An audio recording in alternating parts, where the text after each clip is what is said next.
This is Nancy. She's 59 years old, an assistant district attorney in Maryland, a wife, a mother of 3, and someone who spent decades making a choice many parents quietly make every single day. She invested in her children first by prioritizing their education, private school, and college over her own retirement. I can't say that I regret anything that I've done for my children. And look, no one is going to fault a parent for trying to ensure their child's success. And Nancy's 3 adult children, all of whom are thriving, are incredibly thankful. But now it's time for Nancy to put herself first. Top of her list, tackling the big problem standing between her and the retirement she wants, about $70,000 in credit card debt. I'm in the process of digging out. I did, take on a lot of debt and do the things that I needed to do to assist my children in getting an education. The debt aside, Nancy's in a good place for retirement. She lives modestly. She has stayed in the same home for decades. She owns her car. She doesn't want luxury, she told me. She just wants enough. And I love that. But enough only works when you actually know the numbers. And like so many of the people I speak with, Nancy is still unclear on a few things. For example, she believes her pension and Social Security together will replace roughly 70% of her income. But she's still trying to determine a few details. First, Nancy has a couple of pensions from the state. She needs to figure out whether she should combine these pensions or leave them separate.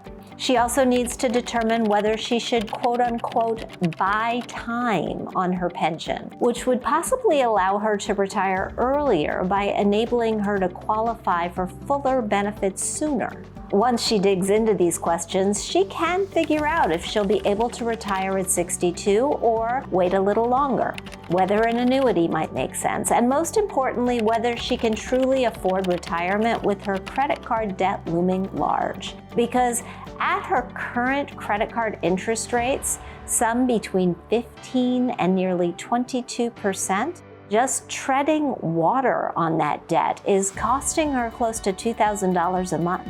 That's money she needs to support her retirement.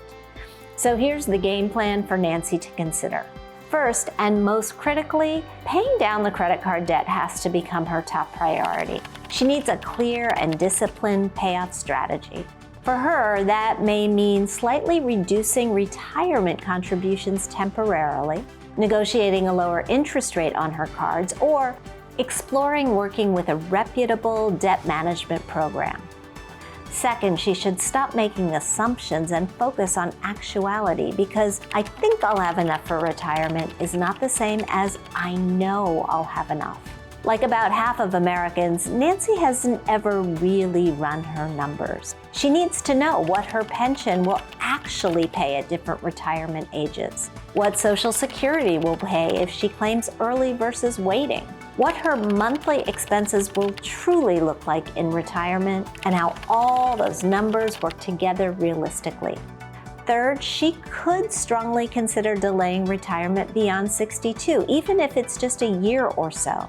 Nancy was firm in not wanting to work beyond 65, and I get it, but every additional year helps. As Nancy said, we all want to have enough. But in my opinion, having enough doesn't mean we're just surviving retirement.